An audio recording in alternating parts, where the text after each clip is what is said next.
The end update is coming to Minecraft, and I have proof. I'll show you exactly what it could look like, new biomes, new mobs, reimagined structures, everything the end should have been from the start. Because let's be real, the end right now is boring. You kill the ender dragon, grab an elytra, and never return. It's a one and done dimension. But here's the thing, Mojang has been leaving breadcrumbs, and the biggest clue, it's hiding in the deep dark. If you listen closely to disc 5, you'll hear something that doesn't belong in vanilla Minecraft.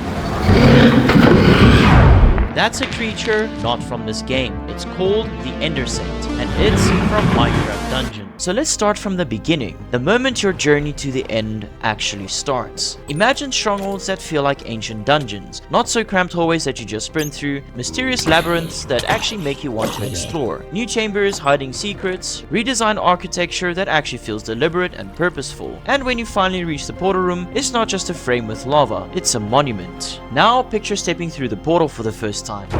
You hear a bell, distant, ominous. As you move towards the center, the obsidian pillars come alive. Crystals pulse with energy, summoning the dragon from the void. The obelisks explode, revealing the end crystals in a shower of debris. And the dragon fight itself? Most fun I've had in years.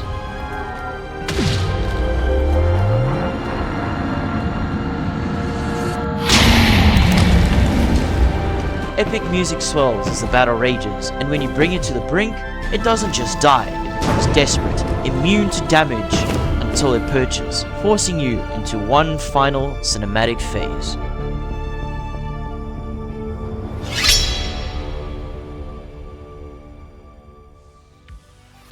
But if we want to upgrade the end, instead of just polishing it, let's talk about the mod I consider essential. Better End by Quick. In my opinion, this is a definitive end mod. It adds dozens of new biomes, creatures, blocks, tools, and gear, transforming the end from a barren wasteland into an actual dimension worth exploring. I genuinely can't imagine a modded playthrough without it. For even more content, add End's Phantasm and Echoes of the End. End's Phantasm adds stunningly beautiful new biomes into the game, as well as these beautiful looking crystal features, which are my absolute favorite. And don't forget about the crysties, because they're really freaking cute. This mod sticks to the wasteland feel, which is honestly a good call.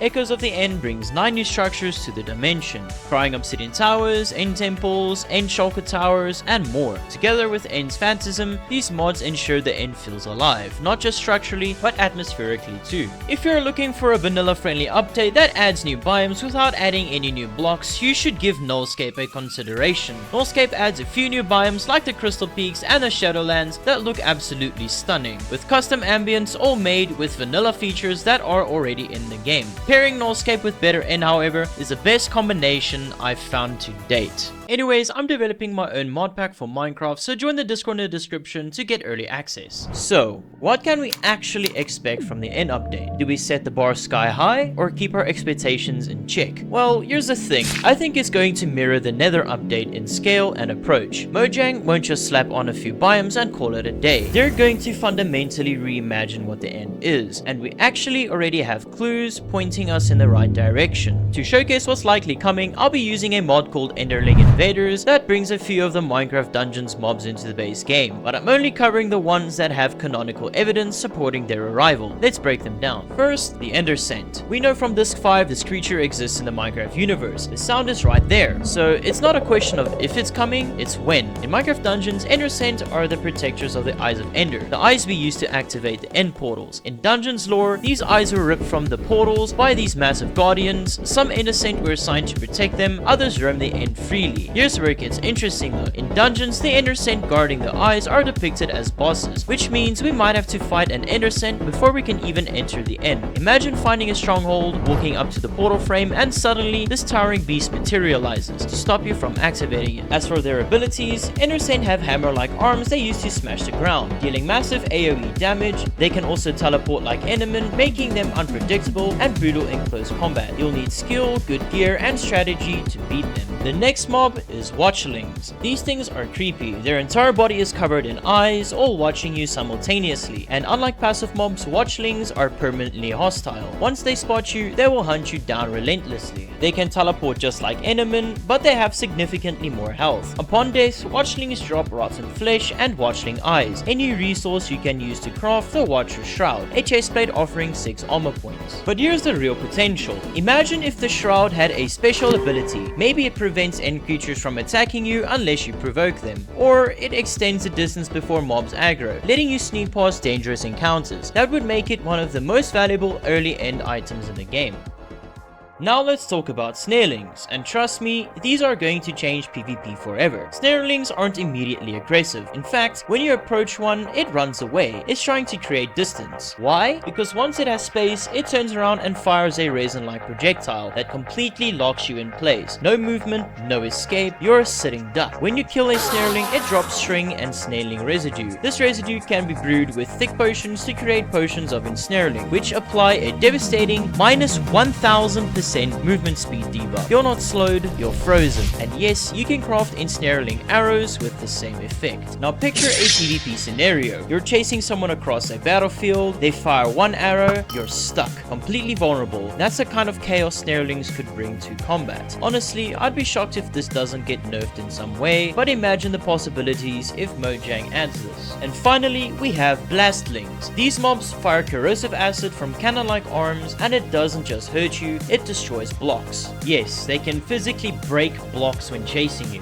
When defeated, blastlings drop bones and corrosive goo, a material with insane potential. Combine an awkward potion with sugar and 2 goo, and you get a bottle of corrosion. Use it on blocks, and it eats through them like acid. Drink it, you get Withering X for 5 minutes. Yeah, don't do that. So that's what we can reasonably expect. Ender Scent as a boss encounter, Watchlings as relentless hunters, Snarlings as tactical trappers, and Blastlings as environmental threats. And if Mojang follows the Nether update formula, this is just the beginning. But here's the real question. If we're pulling Minecraft Dungeons lore into the base game, what's the actual endgame boss? The Ender Dragon is iconic, but once you've beaten it a few times, it loses its edge. And that's where we meet the vengeful heart of Ender.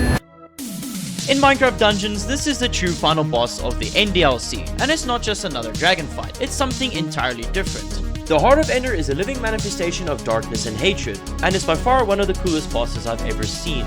The heart summons waves of enderlings to protect itself, it fires devastating energy beams across the arena, and it manipulates the battlefield by ricocheting its abilities off the walls. Picture this, you've defeated the Ender Dragon, you think you're done, but then, deep within the new end structure, maybe a colossal obsidian cathedral or a floating citadel, you find it. The heart. Waiting, and when you activate it, the real fight begins. A boss like this would give the end replayability, a reason to come back, a challenge that feels like a true endgame accomplishment. But despite that, the Heart of Ender isn't the only thing Dungeons has shown us. We could see End Wilds, a lush overgrown end biome filled with strange vegetation and ambient life. It's already in Dungeons, and it would fit perfectly into Mojang's updates. We might get end citadels, massive multi-level structures that dwarf end cities. Dungeons showed us what's possible when you go big with end architecture. And then there's the gear, teleportation-based weapons, void-infused armor sets, maybe even female illagers. enchantments that let you phase through blocks or manipulate gravity. Dungeons went wild with end-themed loot, and there's no reason Mojang couldn't adapt some of that creativity. The foundation is already there, the lore is connected, the assets exist in some form. Mojang just needs to bring it home. So, is the end update coming? I think the evidence speaks for itself. The innocent sound in Disc 5 wasn't an accident. The Dungeons connection isn't a coincidence. Mojang is planning something, and even if it's just half as ambitious as a Nether update, we're in for something incredible. The end deserves to be more than a one-time boss fight, and with mods like Better End, we've already seen what's possible. The community has been screaming for this update for years, now it's just a matter of time. And hey, if you think I missed a mod or have any theories on what Mojang is planning, drop a comment. I read every single one. Thanks for watching, and remember, the end is just the beginning. Holy shit, that was cringe.